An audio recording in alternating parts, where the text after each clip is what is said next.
Dirt Trax is sponsored by Can-Am. The ride says it all. Polaris, the hardest working, smoothest riding off-road vehicles. Honda's Big Red, Foreman, and Rancher, built to work. Yamaha Motor Canada, what kind of Yamaha are you? And by Arctic Cat, share our passion.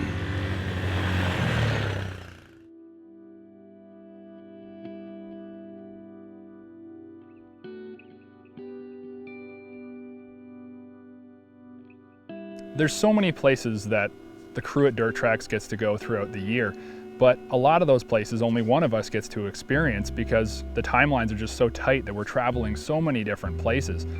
And being the end of the year, I thought, you know what, I really want one last epic journey this season, and I want to do it our way. I want to kick back, relax, and just enjoy a trip. One thing that always inspires me is visiting a destination that's known for its terrain. Some places look like everywhere else, but others, and in particular Moab, Utah, is like nowhere else in the world.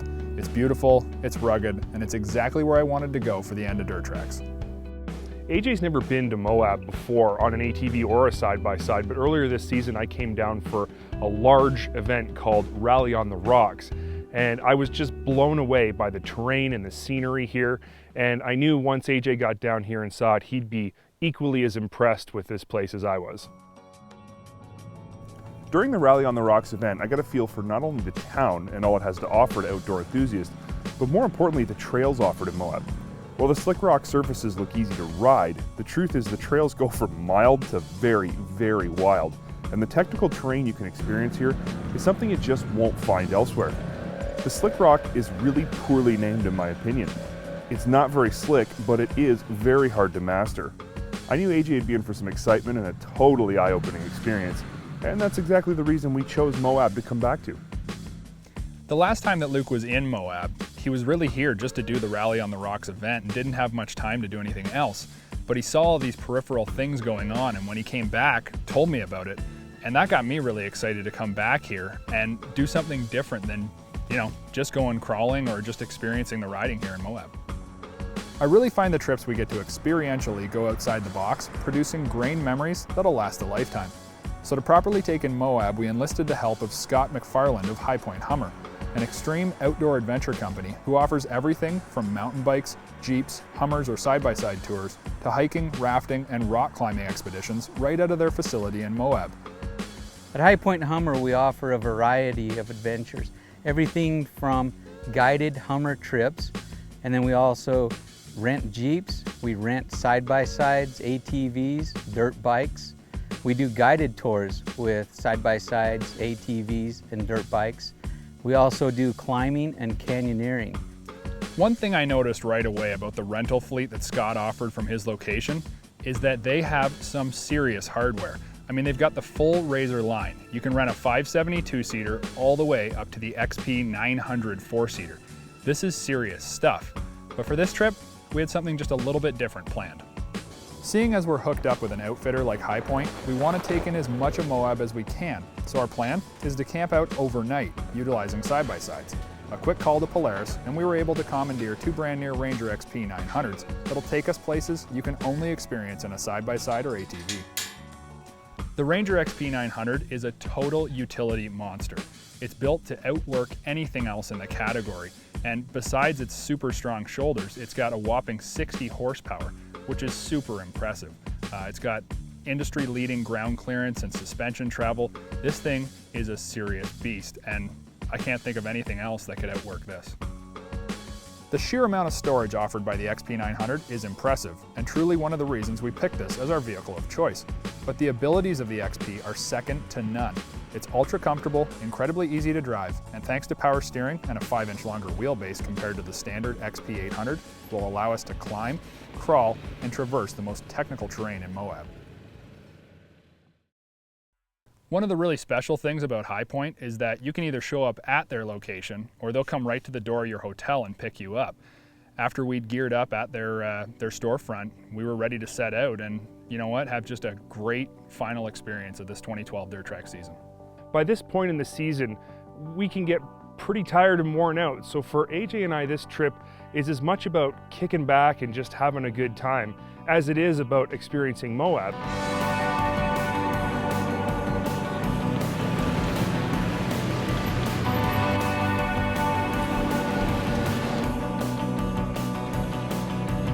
The trails Scott took us to were very reminiscent of the Rally on the Rocks event, and I really enjoyed the fact that just a couple miles out of town you can be on technical trails, and I'm sure that this was pretty surprising to AJ, who I could tell was having a lot of fun with this new terrain and his Ranger 900.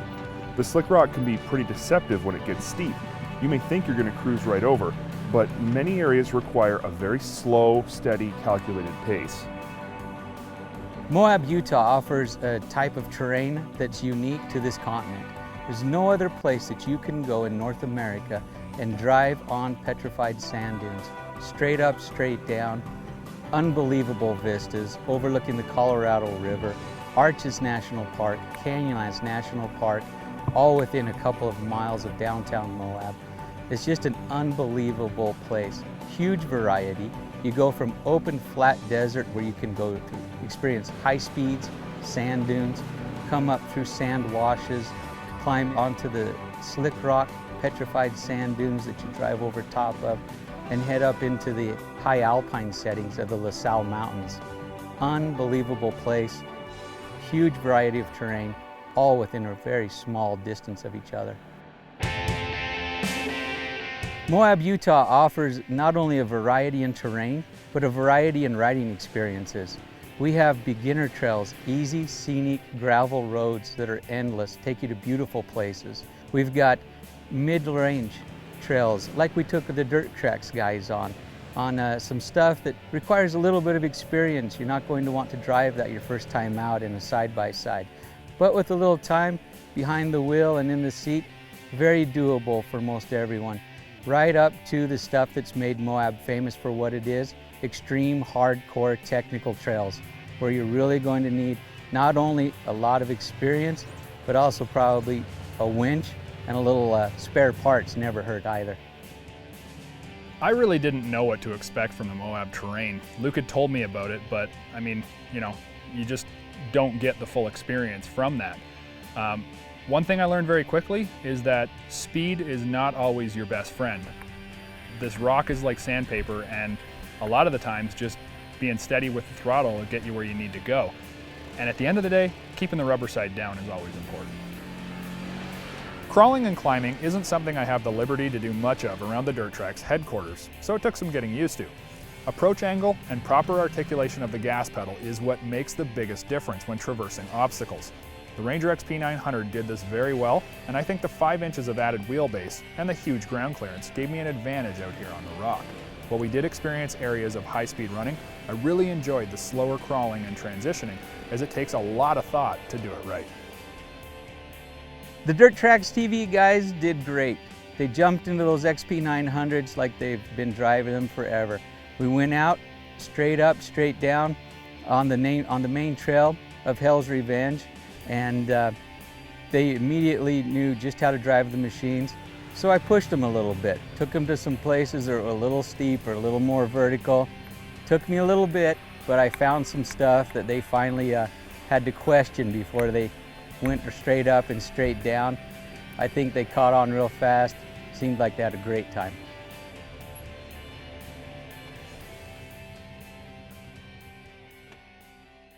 You know, to add a little bit of variety to the trip to Moab, we decided that a little bit of camping, an overnight trip to one of my personal favorite spots, and we took the Dirt Trax guys up there, show them that spot and spend the night. We had to eat something, so I brought along Zach, the executive chef from Cabo Grill.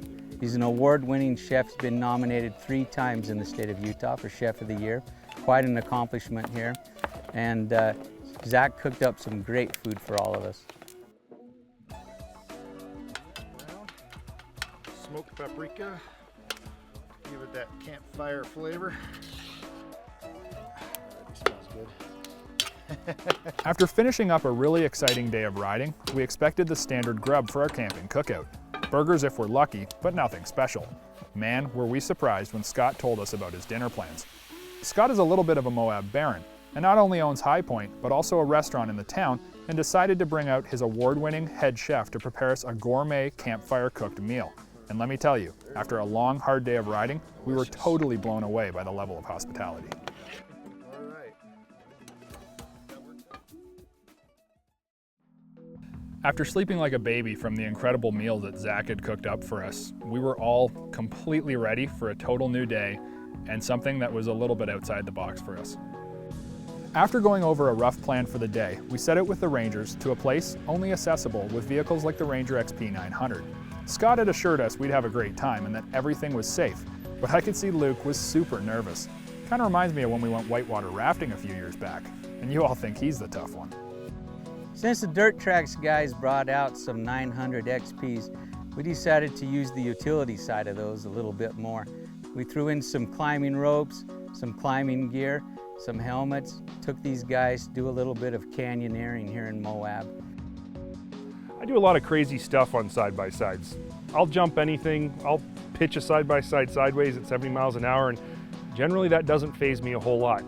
This, on the other hand, is something completely different and puts me way out of my element. I knew that this part of the trip was going to be fun. I did a little bit of rappelling and some rock climbing when I was younger, but it was just on like a 40-foot tower and nothing very serious at all, and definitely not with the kind of scenery and terrain that we have around here. Our plan was to rappel down a couple of different cliffs, and one of them that was located right next to a huge rock arch. We were in for a super fun day. Scott and his crew know their stuff, and this is part of what they do on a daily basis. While I was nervous, I didn't at any point feel like I was in danger. After a little instructional session, we were ready to go, and I knew Luke was starting to get a little stressed. All right, let's get really honest here for a second. Climbing over the side of a perfectly good cliff connected to only a rope is not something I'm super comfortable with, and was pretty darn nervous about doing for the first time ever. But you know what? This is Moab, and when in Moab, do as the Moabians do, I guess. Man, let me tell you, it takes a lot of guts to swing out over a rock wall with nothing but a rope holding you from certain death. The first few steps are definitely the hardest, but after a few moments, it got a lot better and the motion of pushing off the rock face while releasing the rope became fun. It didn't take a long time to get to the bottom, but it seemed like forever, especially when you were halfway down. And after my first big rappel experience, I was all alive and excited to see what the next one had to offer. There's just nothing like that feeling. I mean, my adrenaline got going so much as I'm projecting myself off the edge of this cliff and about to drop down. It was super exciting, and I was really, really happy that we were doing something that you needed a side-by-side vehicle to get to and take all this gear out to. I mean, where else are you gonna go that you can use a side-by-side to do an experience like this? That was pretty much the most ridiculous thing I've ever done. Especially when you climb over the edge of that first lip, it's like, man was not meant to do this. And then once you get going down, I don't know, do you think it would? I thought it was fine. Yeah, it was cool. It's like cliff jumping. I think the longer you wait, I just kind of stepped out and went for it. And I think if I had have looked down, it would have been a little more. You didn't look down? I did. Not right at the start. I looked down almost the whole time. Yeah. Yeah, it wasn't even scary.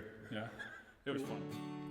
After our first drop, we headed a little ways down a trail to the second spot we were to rappel. It was stunning, located directly next to a huge rock arch. The visuals didn't disappoint. It's anchored off of a tree here. Little tree, not even a big tree. The tree is green, so we trust that the tree is strong and healthy, except for all those gray branches that are dying off. Don't get up close to it where you can see the rope. I'd feel better if you wrapped it around some of that grass there too. The second wall was way easier to maneuver, and the adrenaline had settled. I got a little comfortable descending the rock face. At a time like this, I truly realized just how blessed I am to do the things we do and call it a job. The climb out of the canyon was exciting, but at the same time, a little sad, as it was the realization of the end of our trip in Moab. And truth be told, I didn't want to go. I was ready for more.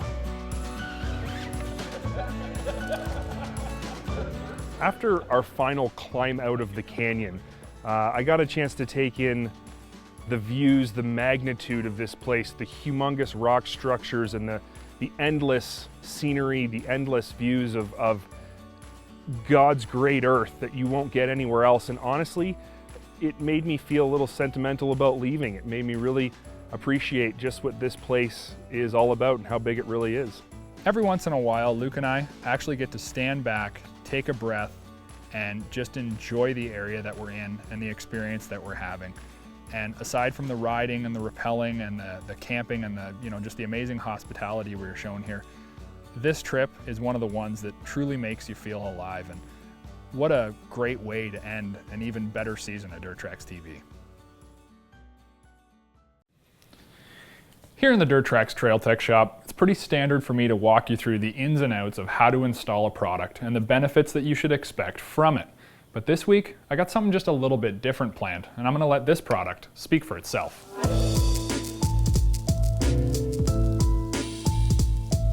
What I'm referring to is Fox's all-new Podium 2.5-inch side-by-side dampers. Being born of the same line as the smaller 2-inch version, the 2.5s are bigger, stronger, and ready for quite literally anything you can think up. Installation is as simple as a straight changeout with no special installation instructions. While the finished product won't make your ride look any different, it's not about style. This upgrade is for suspension connoisseurs who want the best performance possible, know exactly what that means, and are willing to pay for it. To properly outline just how much potential is bottled up inside these beautiful aluminum-bodied piggyback dampers, I knew it'd take more than just a few big air shots and some whooped-out trails. So packing up the RZR and hitting the road, I'm in search of the gnarliest terrain I can find to properly depict just how functional these shocks are. No holding back, no camera tricks, just all-out, wide-open running. 2.5-inch shock bodies means that you have the most oil capacity possible. And when you have more oil capacity, you have a better ability to precisely damp the shock. It's going to result in lower overall oil temperatures and reduce fade dramatically. Or in other words, give you the best performance possible.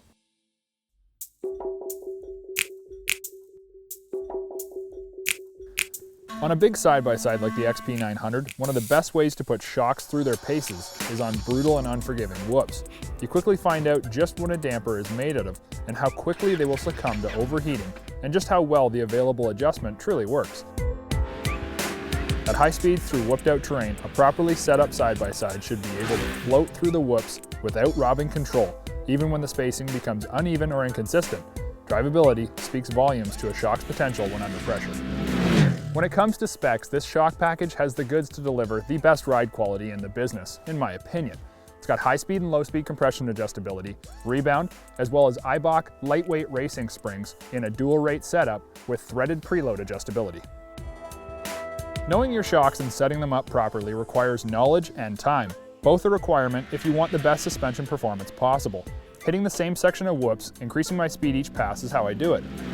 Looking for the slightest inclination of a tunable misbehavior, I rinse and repeat until I can confidently and precisely destroy the section of trail aforementioned, not backing off the throttle, and in most cases when the rhythm breaks, using more gas, where an inferior shock package would have caused the vehicle to become uncontrollable.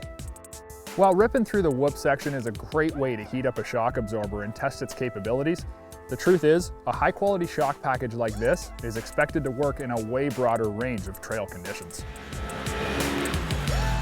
With sag already adjusted from the Fox factory, I can jump right into the compression adjustments. Low speed accommodates slow suspension movement like rough trail chatter or a smooth jump landing and is fairly simple to adjust and fine-tune using a flat blade screwdriver. The larger 17mm hex adjusts high speed, which transfers into fast suspension movement such as a flat, harsh landing. Sharp square edge bumps, steep high-speed jump faces, and the all-important whoop section. Fox states the goal with high-speed compression is to run as little as possible without bottoming. I fully agree, as this will ensure you're using all available travel while still staying level and smooth. One of the very trick features on the 2.5s is Fox's bottom-out control, where in the last 25% of the stroke, the shock can increase its damping up to 3,000 pounds for those really big jump landings or moments where driver error causes you to pucker up. Now the final area of crucial adjustment is Rebound and has a certain amount of personal preference associated with it. Faster Rebound returns the shock to its extended state faster. The faster the Rebound, the more springy feel you'll get. And on our RZR XP, I like to use slower Rebound as the vehicle tends to kick the rear end up when you jump or hit big rollers. With all three areas of adjustment precisely tuned, you can expect a flat and controlled chassis through the wildest of terrain.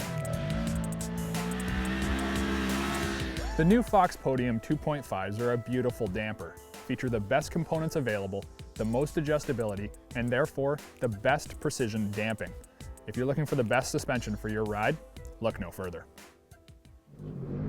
Dirt Trax Television has been sponsored by Yamaha. Nobody's more in tune with motorsports than Yamaha. Polaris, the hardest working, smoothest riding off-road vehicles. Camoplast high-performance Trax. Go where wheels simply can't. Can-Am, the ride says it all. And by Honda's Big Red, Foreman, and Rancher. Built to work.